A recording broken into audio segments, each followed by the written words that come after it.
दोस्तों OMR sheet पर तो आपने भी एग्जाम दिया होगा, लेकिन आपको पता है अगर आप ओएमआर सीट में ये गलतियां कर देते हैं ना तो भाई आपकी पूरी एमआर सीट को कैंसिल कर दिया जाता है। आज हम बात करने वाले हैं आरआरबी एनटीपीसी की बेस्ट बुक के बारे में, जो कि चक्षु पब्लिकेशन की है। दोस्तों ये कंप्लीट स्टडी गाइड है। इसके अंदर आपको दोस्तों chapter wise previous year question मिल जाते हैं, जैसा कि आप स्क्रीन के ऊपर देख पा रहे होंगे। इसमें आपको हर सब्जेक्ट के प्रीवियस ईयर क्वेश्चन मिलेंगे, वो भी दोस्तों बिल्कुल सोल्यूशन के साथ में और 0% एरर, ठीक है। और यहाँ पर आपको जितनी भी चीज मिलती है आपके पॉइंट ऑफ व्यू से बहुत ज्यादा इंपॉर्टेंट रहेंगी। सीधे तौर पर जो एग्जाम में पूछी जाती है वही सारी चीजें आपको दोस्तों इस किताब के अंदर मिलती है। और सबसे बड़ी बात, सॉल्यूशन दोस्तों इसमें आपको बहुत ही ज्यादा शॉर्ट मिल जाता है। दोस्तों रेलवे एनटीपीसी की चक्षु पब्लिकेशन की और भी बुक्स आती हैं, जैसे रेलवे रीजनिंग, रेलवे मैथ्स और रेलवे जीके, जिसमें आपको 6-6 हजार से भी ज्यादा दोस्तों प्रीवियस ईयर क्वेश्चन मिलते हैं। तो सोचना किस बात का, डिस्क्रिप्शन में लिंक है। आपकी तैयारी इन किताबों से और भी जो ज्यादा मजबूत हो जाएगी। तो जाइए दोस्तों डिस्क्रिप्शन में और अभी इन किताबों को ऑर्डर कर दीजिए। जी हाँ दोस्तों, आज की इस वीडियो में मैं आपको बताऊंगा कि ओएमआर सीट कैसे चेक होती है। साथ ही बात करेंगे कि आंसर की आने के बाद में कितनी जो सेफ स्कोर है बच्चों का वो कितना डाउन गया है। साथ ही दोस्तों बात करेंगे कि नॉर्मलाइजेशन कैसे होगा शिफ्ट वाइज 23 अगस्त, 24 अगस्त, 25 अगस्त, 30 अगस्त और 31 अगस्त। साथ ही बात करेंगे कि फिजिकल की तैयारी कैसे आपको करनी है। साथ ही कट ऑफ कैसे बनती है, यानी raw marks, wrong question, normalisation, physical cut off, final cut off, ये सभी कैसे आती हैं। साथ ही बात करेंगे कि कट ऑफ कितनी रह सकती है, ठीक है। सबसे पहले तो अब यहाँ पर देखिए, सबसे ज्यादा जो डाउट बच्चों का है वो यहाँ पर आपकी ओएमआर सीट को लेकर है। यानी सर ये जो हमारी ओएमआर सीट होती है एक्चुअल में ये चेक कैसे होती है। भाई देखो, मान के चलो आपने 110 क्वेश्चन अटेम्प्ट करे हैं, ठीक है। लेकिन आपके 110 में से अगर मान के चलो 90 क्वेश्चन ही ठीक है, ओके, और आपके कितने क्वेश्चन गलत हैं, 20 क्वेश्चन गलत हैं। तो जो क्या ये गलत जो क्वेश्चन है इनसे क्या फर्क पड़ता है आपकी ओएमआर सीट पर? क्या वो और कुछ दिक्कत भी होती है, या फिर मान के चलो आपके ऑप्शन है, जैसे कि आप स्क्रीन के ऊपर दोस्तों देख पा रहे होंगे, ठीक है। इस तरीके से आपके यहाँ पर ऑप्शन होते हैं, ठीक है। यहाँ पर आप देख सकते हैं। तो भाई मान के चलो आपने कहीं पर गलती कर दी, यानी पहले ऑप्शन में आपने क्या करा, ए है तो ए में मैंने भर दिया, इस तरीके से गोला भर दिया, ठीक है। उसके बाद में मैंने बी में भर दिया, ठीक है।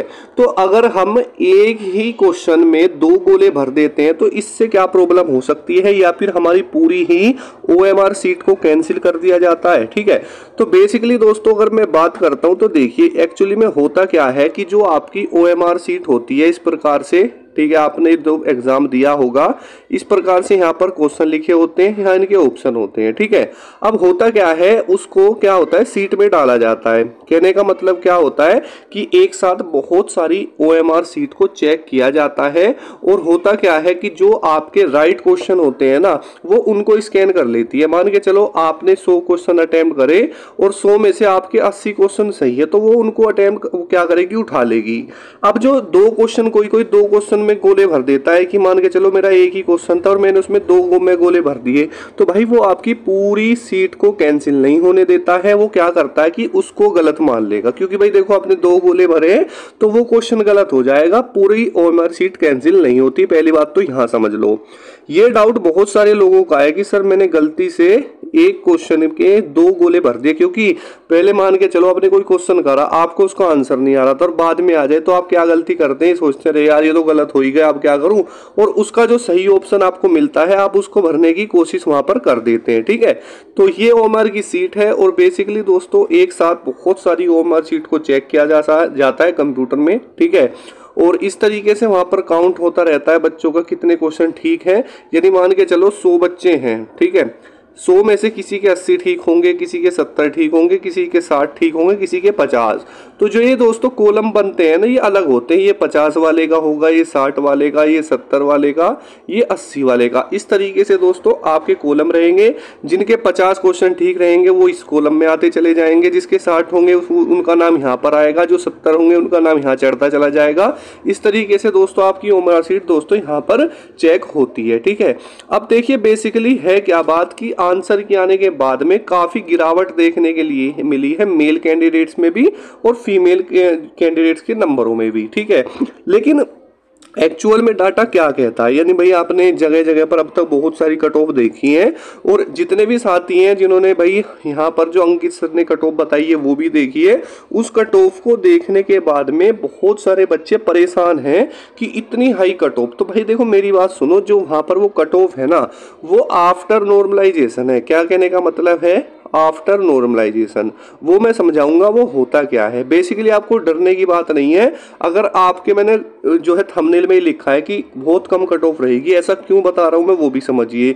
तो काफ़ी गिरावट देखने के लिए मिली है, क्योंकि जहां पर बच्चे आंसर की आने से पहले बोल देते कि सर मेरे 190 सही है, मतलब 190 नंबर है, मेरे 200 नंबर है, मेरे 230 नंबर है, वो भाई सब अब डाउन हो चुके हैं। और रियलिटी में आपको बताऊं, रियलिटी आप सुनिए कि आपके लगभग ज़्यादातर जो स्टूडेंट है ना, वो भाई साहब 180 से लेके 195 की रेंज में हैं, ठीक है।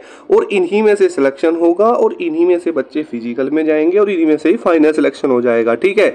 वो कैसे, वो मैं आपको अच्छे से दोस्तों समझा देता हूँ, ठीक है। देखिए सबसे पहले तो यहाँ पर नॉर्मलाइजेशन समझ लीजिए। अब तक कौन सी शिफ्ट सबसे ज़्यादा हार्ड मानी गई है, तो भाई सबसे ज़्यादा मैंने आपको पहले ही बोला था कि भाई सबसे ज़्यादा आपकी जो 25 अगस्त है, ये सबसे ज़्यादा किस में मानी जा रही है दोस्तों, ये सबसे ज़्यादा शिफ्ट आपकी डिफ़िकल्ट में है। मैंने आपको स्टार्टिंग में ही बता दिया था। सबसे ज़्यादा नंबर या तो भाई साहब 25 को मिलेंगे, या फिर दूसरे नंबर पे आप कह सकते हैं 23 को मिलेंगे। क्योंकि क्यों मिलेंगे, बात को समझना ध्यान से। भाई साहब देखो, नॉर्मलाइजेशन के 2 रूल होते हैं। पहला रूल तो ये होता है कि आपका एग्जाम होता है ऑफलाइन, ठीक है, क्योंकि जब आपका एग्जाम हो जाता है तो बच्चे को क्वेश्चन पेपर मिल जाता है। अब 23 से पहले क्या आपको पता था कि कैसा पैटर्न आएगा, कैसे क्वेश्चन आएंगे, आपको पता था रीजनिंग के 10 से 12 मानसिक अनुरूचि के जो क्वेश्चन आते हैं वो नहीं आएंगे, नहीं पता था ना। तो भाई इसीलिए होता क्या है एक्चुअली में कि यहाँ पर जो पहली शिफ्ट होती है ना, जो पहले पेपर फेस करता है बच्चा, उसको एक प्लस पॉइंट वहाँ पर मिलता है नॉर्मलाइजेशन में। दूसरा क्या होता है कि भाई साहब सारी जितनी भी आपकी शिफ्ट होती हैं, 10 शिफ्ट आपकी हुई हैं, 5 दिन परीक्षा हुई है, तो सबको क्या करा जाता है, सबका एवरेज स्कोर देखा जाता है। मान के चलो यहाँ पर मैंने मान लिया 23 तारीख का जो एवरेज स्कोर है वो 90 है, मैंने मान लिया 24 का 92 है, मैंने मान लिया 25 का 80 है, एग्जाम्पल पे मान लो, या 85 मान लो, ठीक है। या चलो आप एक काम करो, यहाँ पे इसको 85 ही आप मान लो, ठीक है, 85 मान लेते हैं। मैंने इसको मान लिया यहाँ पर 85। उसके बाद 30 का मैंने मान लिया भाई साहब 94, और भाई साहब 31 का मैंने मान लिया 92। तो आप क्या कहोगे कि सर यहाँ पर जो मुझे दिखाई दे रहा है सबसे इजी तो मुझे 30 तारीख का पेपर लग रहा है, क्योंकि यहाँ 94 है, एवरेज है ये पूरी शिफ्ट का जहाँ पर भी बच्चों का पेपर हुआ है। और सबसे हार्ड मुझे 25 तारीख लग रही है, क्यों, क्योंकि यहाँ पर बच्चों का कम है। तो होगा क्या, इस 90 वाले को यहाँ तक लेके आया जाएगा तो 4 क्वेश्चन इसके बढ़ जाएंगे, यहाँ पर 24 वाले को यहाँ पर लेके आया जाएगा तो 2 क्वेश्चन इसके बढ़ जाएंगे। आपने सुना होगा ना कि मेरे 4 क्वेश्चन बढ़े हैं, उसके 2 बढ़े हैं। अब देखो ये जो 85 वाला है ना, इसको क्या करा जाएगा, इसको भी यहाँ पे लेके आया जाएगा। तो 85 से 94 के लिए कितने नंबर क्वेश्चन बढ़ेंगे दोस्तों, कम से भी कम 9 क्वेश्चन का नॉर्मलाइजेशन यहाँ पे मिलेगा, यानी 18 नंबर का, ठीक है। ये एग्जाम्पल समझाने के लिए है। उसके बाद जो 31 वाले हैं उसको यहाँ पे लेके आएंगे तो 2 क्वेश्चन इसके बढ़ जाएंगे। तो देखा आपने, किसी के 4 बढ़ रहे हैं, किसी के 2 बढ़ रहे हैं, तो किसी के 9 भी बढ़ रहे हैं।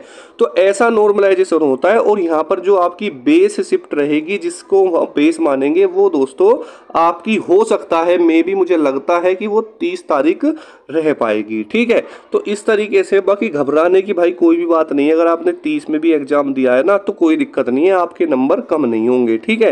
क्योंकि भाई शिफ्ट अलग अलग होती हैं, पेपर का लेवल भी अलग अलग हो जाता है। लेकिन सबसे बड़ी बात ये है कि यहाँ पर जो इस बार एग्जाम हुआ है ना, यहाँ पर 90% कोशिश करी गई है कि आपका जो एग्जाम लेवल है ना वो इक्वल रहे, और ऐसा हुआ भी है। बस एक 25 ही आप ऐसा मान लो, 25 ही मान लो कि जिसमें भाई थोड़ा अप डाउन हुआ है, ठीक है, लेकिन भाई सब में अच्छा रहा है। उसके बाद देखिए फिजिकल की तैयारी की बात करेंगे, उससे पहले आप अच्छे से कट ऑफ को समझ लीजिए कि एक्चुअल में कट ऑफ कैसे बनती है। सबसे पहले तो आपको बिल्कुल डरना बंद करना पड़ेगा कि कोई वहाँ पर इतनी कट ऑफ बता रहा है, इतनी। भाई देखो कट ऑफ जो बनती है ना, अभी जो आपकी कट ऑफ बन रही है, जो बता रहे हैं सब, वो ये वाली बता रहे हैं। क्यों, क्योंकि अभी आपका फिजिकल होगा, ठीक है।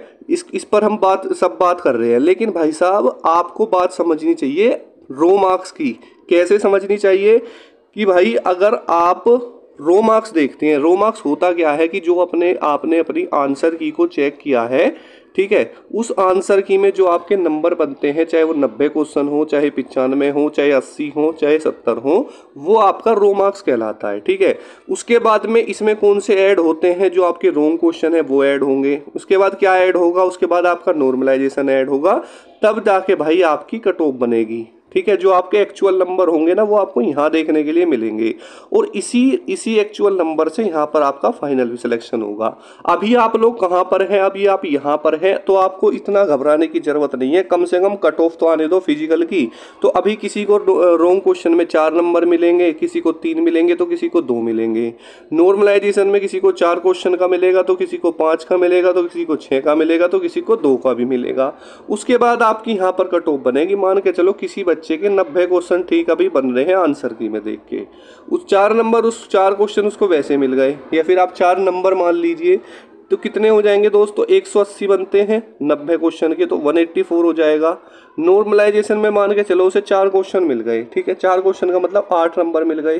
ठीक है, तो 8 का मतलब क्या हो जाएगा, 4 तो उसके तो 192 नंबर बने, नहीं बने, आप खुद बताओ कितना स्कोर बढ़ गया, 12 नंबर स्कोर बढ़ के यहाँ पर वो दिखाई देगा। ठीक है, तो इन सब चीज़ों का फैक्टर्स होता है। अभी आप लोग दोस्तों यहाँ पर हो तो इतनी घबराने की ज़रूरत आपको बेसिकली नहीं है, ये आप सभी के साथ होगा। ठीक है, अब देखिए अगर हम बात करते हैं कि फिजिकल की तैयारी आपको कैसे करनी है, बहुत सारे साथी परेशान हैं कि सर रिजल्ट कब तक आएगा, हम रिजल्ट के बाद ही फिजिकल की तैयारी शुरू करें या अभी से कर दें, क्या करें। पहली बात तो मेरी बात समझिए, रिजल्ट तो भाई आना ही आना है 100%। ठीक है, ऐसा तो है नहीं कि रिजल्ट नहीं आएगा। ठीक है, चाहे भाई वो आपका नवंबर में आए, चाहे वो आपका अक्टूबर में आए, चाहे वो भाई आपका दिसंबर में आए, रिजल्ट तो आएगा। लेकिन जहाँ तक मुझे लगता है नवंबर से पहले ही आपका रिजल्ट आ जाएगा। सितंबर चला गया तो बीच में सिर्फ अक्टूबर बचता है, और आप में से 90% बच्चा ऐसा होगा जो कि आज तक कभी किसी ने रनिंग भी नहीं करी होगी, और अगर मैं दौड़ा दूँ ना तो भाई उसे ना 1 किलोमीटर लगातार नहीं दौड़ा जाएगा। ये बात मैं आपको रियलिटी से कह सकता हूँ। ठीक है, तो आपको क्या करना है, फिजिकल की तैयारी कैसे करनी है। सबसे पहली बात तो मेरी एक बात ध्यान रखना, आपकी जो रनिंग है ना इतनी भी ईजी नहीं है कि आप ये सोच के बैठे हुए कि जब मेरा रिजल्ट आएगा तब मैं तैयारी करूँगा। नहीं, जो मैं आपको क्वेश्चन बताऊंगा, अगर आपके इतने क्वेश्चन ठीक है तो स्टार्ट कर लेना। करनी कैसे, एकदम से शरीर पे जोर नहीं डालना। सबसे पहले तो आपको जो रनिंग करनी है वो करनी है दोस्तों सुबह में। कब करनी है दोस्तों, सुबह में करनी है, शाम में नहीं करनी। उसका रीज़न क्या है कि अगर आप मेहनत करते हो तो ऐसे समय पे करो कि ज़्यादा बेनिफिट हो, क्योंकि शाम तक आप कुछ ना कुछ खा पी लोगे। कोई कोचिंग जाता है, कोई कॉलेज जाता है, कोई कहीं जॉब करता है, कोई, तो ये है। लेकिन सुबह एक ऐसा समय होता है 5 से 6 बजे का, जहाँ पर ज़्यादातर जो है कैंडिडेट्स फ्री होते हैं, तो आप इस टाइम पर रनिंग की अपनी प्रिपरेशन करें। ठीक है, दूसरी बात क्या है, आपको खाना पीना अच्छा करना पड़ेगा। जैसे सुबह को आपको क्या खाना है, चने, ठीक है, चने भेलो, बादाम, ठीक है, छिलका उतार के खा लो, ये सब चीज़ें। तीसरी बात क्या ध्यान रखनी है, अभी आपको समय नहीं देखना, ठीक है, क्योंकि आप में से बहुत सारे लोग ऐसे हैं जिससे लगातार दौड़ा भी नहीं जाएगा। मान के चलो दौड़ा नहीं जा रहा तो पहले दिन आपको 1 किलोमीटर दौड़ना है, बिल्कुल ईजी, बिल्कुल शरीर पे बिल्कुल फोर्स नहीं डालना, बिल्कुल जितना आराम से आपसे भागा जाए। 1 किलोमीटर, 2 किलोमीटर, 3 किलोमीटर, 4 किलोमीटर, इस तरीके से आपको क्या करना है, बिल्कुल इजी बिना समय देखे अपनी प्रिपरेशन करनी है। कम से कम 10 दिन तो आपके भाई साहब पैरों में जो दर्द है ना वो रहेगा, 10 से 15 दिन, लेकिन हार मत मानना जो कभी दौड़ा नहीं है। ठीक है, उसके बाद क्या होगा, जब आप 15 दिन तक इजी आराम से आप दौड़ते रहेंगे ना, तो अपने आप आपके जो स्टेप है ना दोस्तों, अपने आप जो आपकी स्टेप है ना वो उठने स्टार्ट हो जाएंगे। तो फिर आपको लगेगा कि हाँ मैं रनिंग कर सकता हूँ। मेरे कहने से 15 दिन बिल्कुल ईजी बिल्कुल जितना कम आराम से आपसे दौड़ा जाए ऐसे दौड़ो, लंबा दौड़ो। ठीक है, जब तक यानी 5 किलोमीटर, 7 किलोमीटर, 10 किलोमीटर, ऐसे बिल्कुल बिना शरीर पे जो बिल्कुल। ठीक है, अगर किसी से नहीं दौड़ा जा रहा तो मत दौड़ना। ठीक है, 1 किलोमीटर ही दौड़ो। ठीक है, धीरे धीरे दौड़ो, क्योंकि धीरे धीरे से आपकी होगी, और अच्छी अपनी एक्सरसाइज करो, खाना पीना अच्छा खाओ, आराम से तैयारी स्टार्ट हो जाएगी। क्योंकि कभी भी ना तैयारी ऐसे मत करो ना कि पूरे जोश में आ गया, पूरी ताकत लगा दी, ऐसे फिजिकल की तैयारी नहीं होती भाई। ठीक है, बिल्कुल इजी स्टार्ट करो, कम से मतलब जितना इजी हो सके उतना दौड़ो, लंबा दौड़ो लेकिन, ठीक है, जिससे आपकी जो सांस है ना वो पक जाएगी। ठीक है, तो इस तरीके से करनी है बेसिकली। अब देखिए सबसे बड़ी बात क्या आ जाती है कि सर हमें ये बताओ कि हम इतने क्वेश्चन पर बिल्कुल सेफ हैं। ठीक है, तो देखिए कट ऑफ कितनी रह सकती है वो तो एक है अलग बात, लेकिन अभी जो हम बात करेंगे वो रो मार्क्स पे करेंगे फिजिकल की। ये हमारा सेशन बेसिकली उसी के लिए है कि अगर आपके इतने क्वेश्चन ठीक बन रहे हैं तो आप दोस्तों बिल्कुल सेफ रहेंगे, फिजिकल की तैयारी आप लोग कर सकते हैं। ठीक है, तो देखिए अगर आप जनरल कैटेगरी में आते हैं और आंसर की में आपके 95 क्वेश्चन ठीक बन रहे हैं तो अपनी फिजिकल की तैयारी शुरू कर लेना। अगर मैं बात करता हूँ ओबीसी और ईडब्ल्यूएस की दोनों की बात करूँगा तो 90 से 92 क्वेश्चन वाले ये दोनों कैटेगरी वाले अपनी तैयारी कर लेना। एससी की बात करूँ तो जिसके भी 85 क्वेश्चन के आसपास बन रहे हैं फिजिकल की तैयारी कर लेना। एसटी कैटेगरी में 75 क्वेश्चन वाले सभी अपनी फिजिकल की तैयारी कर लेना। ठीक है, फीमेल की बात करूं जो भी फीमेल 80 क्वेश्चन के आसपास है, ठीक है, वो अपनी फिजिकल की तैयारी कर लेना। 77, 78, ठीक है, 80, 81 जो भी मतलब 79 क्वेश्चन जो भी हैं वो अपनी फिजिकल की तैयारी कर लेना। उम्मीद करता हूं कि आपको सब कुछ समझ में आया होगा। कोई डाउट है तो कमेंट कर लेना, चैनल पर नया है सब्सक्राइब कर लेना। मिलते हैं नेक्स्ट वीडियो में। जय हिंद, वंदे मातरम दोस्तों।